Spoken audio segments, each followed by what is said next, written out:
So since I started my YouTube channel 4 years ago, one video topic that has been requested time and time again, and for some reason unbeknownst to me that I've never got around to making, is a studio tour. So today, we're going to go into my studio and I'm going to show you guys around. Let's go.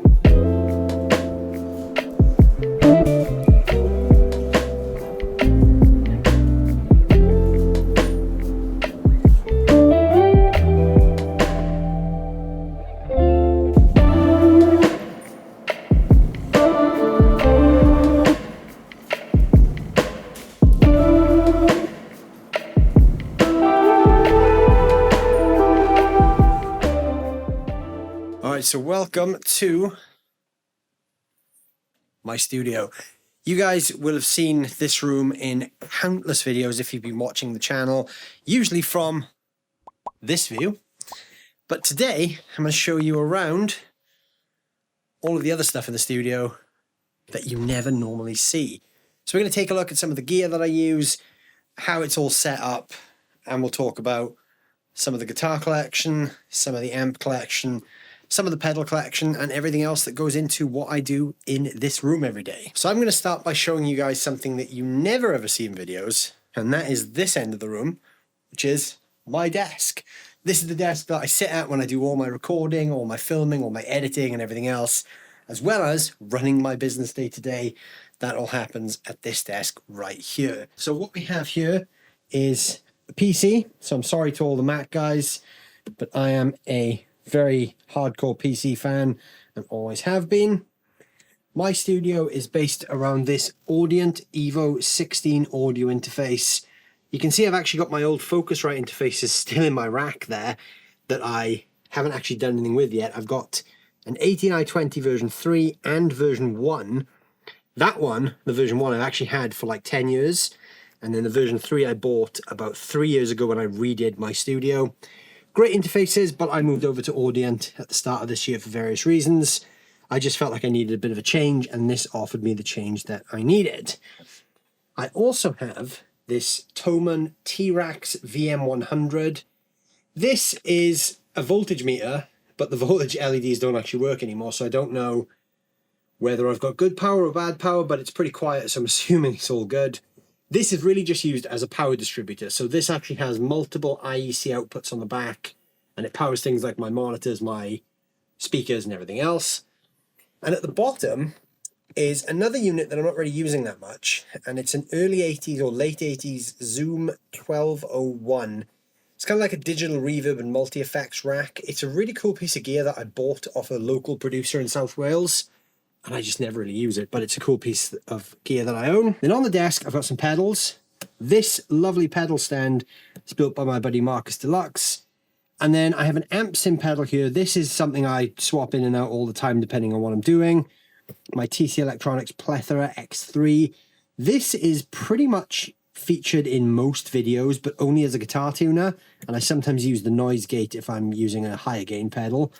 And then I have these mats that I use when I'm filming that stop pedals from sliding around the desk. Because if you've got a pedal on the desk, it can slide. And on these mats, it doesn't slide. These are about £1 from IKEA. So if you're filming pedals and you want a non-stick solution, these are great. I have my cameras all mounted to my desk in different positions. This camera here is the one that when I'm sat in my chair, points at my guitar. The camera that I'm holding is my main camera, and that normally sits here on a stand. So this is usually the view that you would see in the videos. There's this stand here that holds that. And currently my third camera is up here because I've been filming some pedalboard videos, but this is kind of like my free camera. So I'll move this over here when I'm doing guitar demos, here when I'm doing pedal demos, and it acts as my top-down camera or anywhere else I need to go. Up here, I have a Rode NTG1. That is the microphone that you hear me speaking through every single video. And either side, I have a set of Kali Audio LP6 monitors, which are very nicely hidden with some foliage, which is, by the way, fake. Also on the desk, I have this Icon QCon Pro X. This is just a control surface for my DAW, but when I'm mixing, I like the tactile control of real faders. So this for me was one of the better options. There's loads of other ones out there with like smaller faders, but I like that these ones were full size. So it kind of feels the most like mixing on a real desk. And yeah, I'm a bit of an analog guy, so this was a good investment for me. On top of my desk, I've just got a few little bits like my little Zen garden and my Iron Maiden Eddy, which actually is a place where I store my SD cards. It's always a good place to keep your SD cards in the head of someone else. So some stuff you never see is the stuff that's next to me. And this is kind of a storage unit. It's actually from IKEA. Again, I buy a lot of stuff from IKEA. But I really like the fact that I could get these glass shelves and lights for inside. So I kind of made my pedal collection look a little bit like it's in a guitar shop, except at the moment it's very, very messy, as you can see. There's a lot of double layering going on there, and it's not ideal. It should be neater, but I'm kind of in the middle of a bit of an overhaul at the moment. So this is where I keep all of my pedals. So I've got things like my Cherry Sun Centura. Some of these you may have recognized from recent videos, like the Missing Link Audio Anthem. I've got some stuff in here that I've had for a while. My Boss DM2, that's literally just come off my pedal board.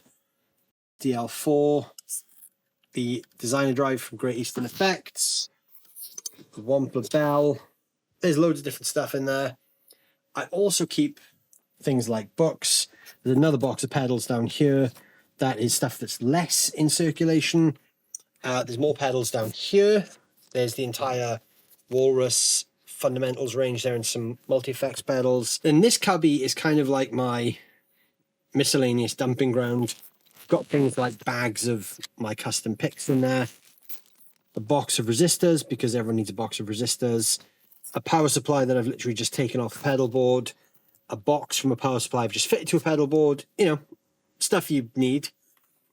At the top, I have a cupboard with various tools in and bits and pieces, and a cupboard which you can't really see on camera because it's very dark, but that is full of cables.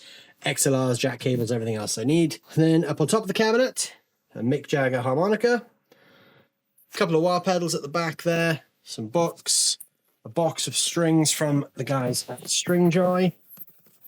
See, there's plenty to keep me going. And there's a few other little things like a little Blackstar amp and 2 bottles of water actually that I stole from a hotel last year, which are in glass bottles, which is a rarity for a hotel. And I've never got around to drinking them. And the fact that they're just there now in my studio, I can't really bring myself to open them. So it's just kind of become a bit of a thing that they just live there. Then we have my first part of my amp collection. So some of these amps, or most of these amps actually, you will have recognized from quite a while ago. If you've watched the channel for a while, a lot of these amps will be familiar to you. Hughes & Kettner Black Spirit 200. That is an insane amp. I love this thing. I haven't used it in many videos recently, but I still play it a lot, especially when I'm recording or writing. It's a great amp for really nice cleans, but also super high gain stuff. The Jet City JH20. This is an amp I've had for, I'm probably going to say about 10 or 11 years now. Great amp. I bought that as a lightweight amp just to take to band rehearsals, and it actually ended up becoming my main amp for quite a few years. The bottom here, I've got my Line 6 Helix rack. Again, I've had that for quite a few years. A couple of amps here from Cool Amplification, both kind of like Marshall-y style amps. One is a hot rodded plexi style and the other is a bit more of a traditional style. On top, the Surfy Industries Surfy Bear Classic Reverb. It's a real spring reverb tank, which I absolutely love to pieces. This is the best piece of gear I've ever bought in my entire life, a 2-note Torpedo Captor X. I genuinely don't know how I functioned before I owned this thing, and since owning it, I've used it for everything. Any YouTube video I've made in the last 3 years would have used this. Underneath that, I've got the Dietzel VH Micro. It's a really cool little mini amp. It's actually not as gimmicky as it seems. It actually sounds really, really good. Got the brand new Blackstar HT20 Mark III. It's quite dark because I'm at the back of the studio, but this amp is insane. I was desperate to have a Blackstar head because I have a lot of combos, but when they asked me which version of this I wanted, I instantly went for the head because I wanted one in the head rack. The amped one on top there as well. And every studio's got to have a Himalayan salt lamp, just for good vibes, and a fake bonsai tree because I'm not very good at growing real trees. Then the back amp wall, got a bunch of different stuff here. So we've got the Blackstar ID core, I've got the V3 and the V4. The V4 is the brand new one, which is really good. At the bottom here, we have the 1x12 cab that goes with this thing. This is an amp that if you've watched the channel for any length of time, you'll recognize. That's the Blackstar Studio 10 6R6. Now, the Harley Benton Tube 15. I've just done a video on this thing, and it is an insanely good amp for not a lot of money. Blackstar Silverline, that one I've had for about 4 years now. That was actually one of the first amps I worked with Blackstar on doing content for, and still love it to this day. One of my favorite kind of digital solid state type amps. Underneath that, the Blackstar Debut 15, which is again designed as a kind of a grab and go or a practice amp. It's 50 watts and it sounds really, really good. This amp is cool, the Birdsong Kestrel. This is I can never remember whether it's 5 or 8 watts, but it's like a Fender Princeton Champ style circuit. Really cool tweed amp vibe. I always wanted a tweed amp, and the guys at Birdsong came through with this amazing thing. This is an amp that you might have seen in videos, but probably never heard because I've never actually used it in any demos. It's a 1959 Selmer True Voice. I bought this amp off a friend, again, probably going back 8 or 9 years ago. I've played it loads. I've used it for a lot of recording sessions and things like that. It's a little bit too characterful to be a good YouTube demo amp because it has such a quirky sound that if you were doing pedal or guitar demos through it, it would kind of mislead you because it's got quite an interesting, unique sound of its own. But for recording and stuff, it's a really good amp. And then the amp that you probably hear more than any other amp, the Blackstar St. James 6L6. Around the walls of the studio, we've got a bunch of different things. So I've got a bunch of different pedals on different shelves and loads of passes from various events I've been to. 42 Gear Street, NAMM, Guitar Show in Birmingham, different AAA passes for different tours that I've attended or worked on or played on. Everything you need. A stage pass from when I watched Megadeth side stage last year. This is kind of like where I keep all my memories and just cool things that I've kind of acquired on the way. You probably see this in the background of some videos, and this is Lego. I love the Rolling Stones. They're one of my favorite bands, and this was a present from my girlfriend, and I thought it would be a really cool thing to have on the back wall of the studio. And my on-air sign, because I'm always working, so I'm always on the air. A couple more pedals over here. Again, some recent things. The Hybrid Fuzz from Dunlop. The Microdose and Macrodose pedals from All Pedal. And then this thing, the Homebrew Electronics Detox EQ. This is my backup one, because my real one is on my pedalboard. I like this thing so much, I had to buy another one because this brand doesn't exist anymore, and I needed to own a second one in case anything happens to my main one. Over here I also have some more pedals. This has changed a lot. This is the Jupiter Effects Silver Machine. Now, when I shot my video for this, it wasn't rusty at all. These are done in a way that they actually do rust and age with time, so this is the product of nearly 4 years of aging. One of my favorite pedals in my collection, a real early 1980s DM2. That is a really killer pedal. That never leaves the studio. If I use a DM2, I always take this one. A couple of other things, Red 7, MXR, Walrus Audio, Dr. Scientist, B-Tronics. And another pedal I own that I'm never letting go, it's actually up here, an original Marshall Blues Breaker. I love that thing, and I have gigged it in the past, but because of the age of it, because it's an original one and what they're worth, I refuse to gig that thing now. That does not leave the studio. My gigging pedal board is actually in the studio as well at the moment. This isn't usually here. This is usually in a hard case with the rest of my touring gear, but I've literally just rebuilt this today. So this is all here with me. This is the brand new iteration of my pedal board. So if you want to see how all of this came together and why, there's a video linked in the top corner right now. This is made up to be the most versatile pedal board it can be for what I need it for. And there's a bunch of things on here. Obviously my Analog Man King of Tone. This is another thing like the Blues Breaker that I never wanted to leave the studio, but I like it so much that it lives on my board. So that is everything in the studio except for one thing, the guitar collection. So I'm not going to talk about all the guitars in here because I do have quite a lot of guitars. So I'm just going to talk you through some of my favorite ones and tell you a little bit about them. So come over here. First thing you're going to see is this Jackson Adrian Smith model. I actually bought this a few years ago, secondhand from Anderton's during the lockdown period. And this is just a really cool Super Strat style guitar. It's not that expensive, but it plays and sounds great. And Adrian Smith is one of my favorite guitar players. Now, one guitar that I never ever play on the channel, but it's probably my most sentimental guitar, is this. And this is a very heavy guitar. This is an Epiphone Les Paul from the year 2003. Now, as you can see, it's got a lot of battle wear. A lot of love has been given to this guitar. You can see the finish has faded in multiple ways. This is the original colour. And then I covered the guitar in stickers, and then it faded to this colour. And then while the stickers were on, it faded to this colour. So when I took the stickers off, there was a patch there of where it had kind of faded in the middle. And then when I took the scratch plate off, I found the original colour. So it's a bit of a multicoloured thing. It started off all blue, and now it's kind of gone to this sort of greeny to blue fade, which I quite like.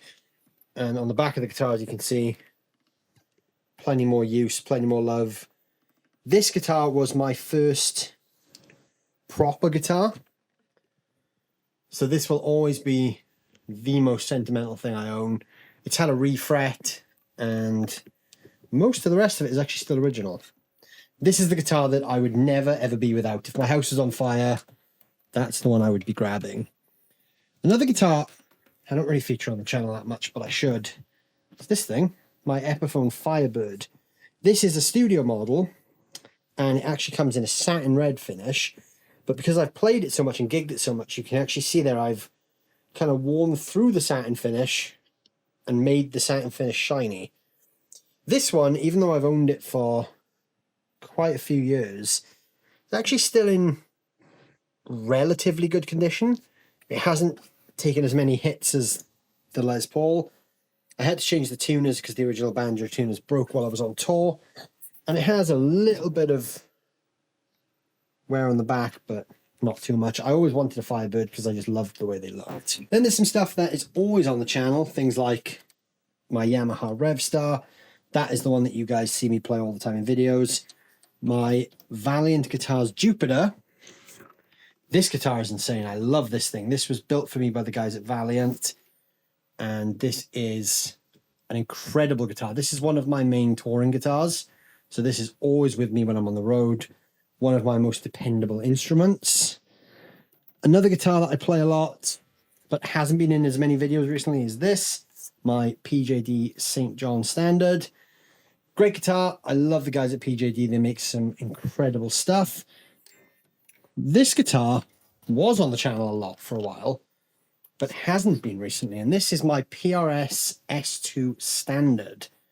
This guitar was actually a gift to myself for getting through the COVID lockdowns as a self-employed musician.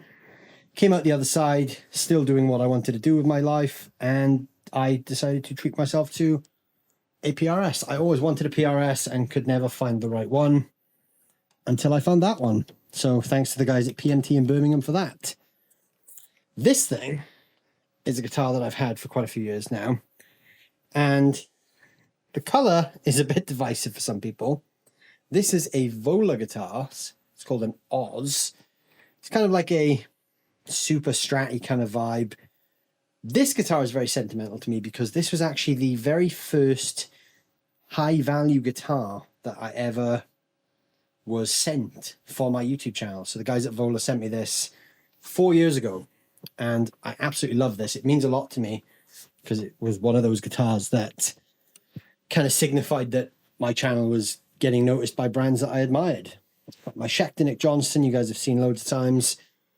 All of my Shergold stuff. I've got 3 Shergold guitars, which you've seen in multiple videos because I'm a Shergold artist. And this is a brand that I love so much. The guys there look after me so much, and I have so much time and respect for those guys and so much gratitude that they helped me out on my journey so much.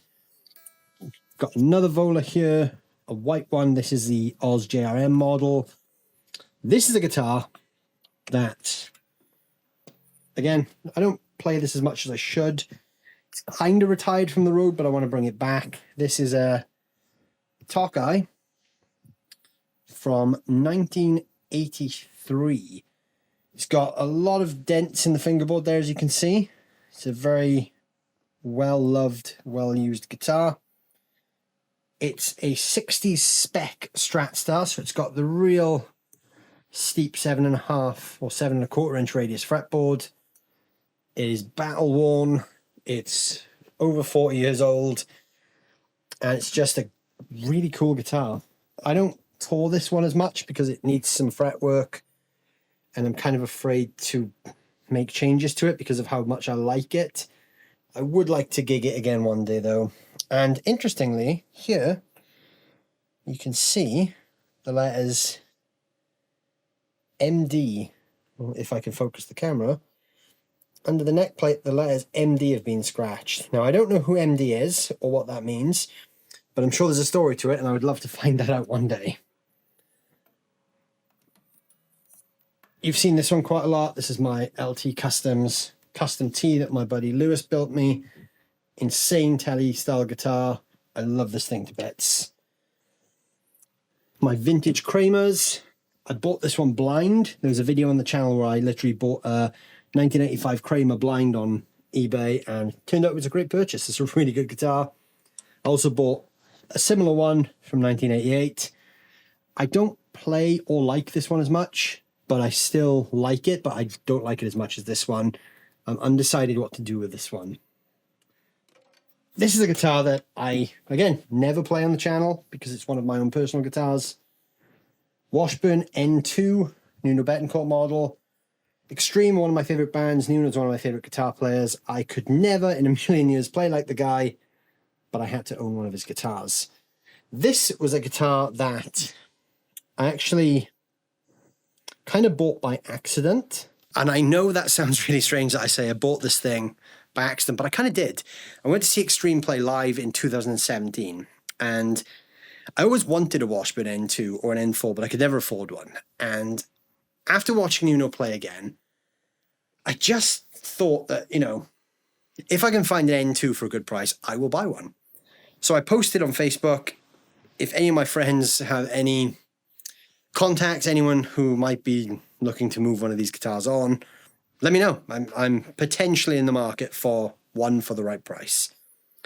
Within an hour of posting that, someone had messaged me and said, I know someone selling one. Put me in touch with a guy, and within 2 hours of that message, I was sat in my car with this in the back seat. So I kind of fell into buying it. Now this guitar, this had its own video recently, and this is probably the most meaningful and sentimental guitar that I own. This is a Charvel 3DR from 1988. Now, number one, I always wanted to own a Charvel for my birth year, which is 1988, so I checked that off the list. But this guitar also belonged to my friend Mike Milton, otherwise known as the China Guitar Skeptic, who very sadly passed away last year. And this was his guitar. So I am the very proud and honoured custodian of this guitar from now on. So thank you, Mike, for allowing me to carry this one on. There's a video all about this on the channel as well, and what this guitar means to me. This is, again, like my Blue Les Paul, probably a guitar that I would instantly grab if the house was on fire. A guitar of mine that I haven't played for a long time, but I'm kind of falling back in love with, is my Epiphone Lucille. It had some electrical problems for a while that I've kind of fixed now. So I'm thinking about getting this one back out on the road. I haven't gigged this for quite a few years. I love this guitar. And yeah, I think it's time to bring Lucille back. And then beyond that, just things like my Sigma acoustic that you see in quite a lot of videos. If you see me play acoustic, it's usually this one. I've got an Epiphone Thunderbird bass, an old P bass from the 1980s from a company called Sun. Now, this guitar is a really cool guitar. This one, I have never featured on the channel. This is the first time this has ever been filmed. And in fact, I never even play this because it needs some serious work. But this is the oldest guitar that I own. This is a 1956, I think it is, Hofner Congress. So it's a fully hollow guitar. It needs entirely new electrics because the pickups are completely dead. And I think it needs a neck reset because the neck has shifted slightly in the pocket and is not quite lined up with where it should be. So I think that might be an expensive job, so I've kind of put off doing it. It also has the thickest neck that I've ever played on a guitar. I mean, I've got quite big hands, and you can see that that is a real chunky neck.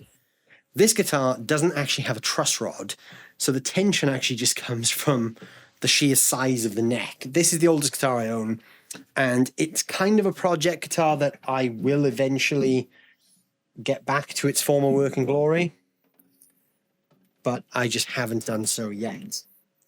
But yeah, there we go. There is my studio, and this is where I spend all my time. So I'm sorry this video took me literally 4 years to make. I know a lot of people have asked me for this video time and time again, and I'm really sorry that it has taken me this long.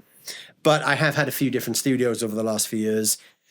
I will be in this studio for the foreseeable future, so I'm not going anywhere. This is the space you're going to see from now on.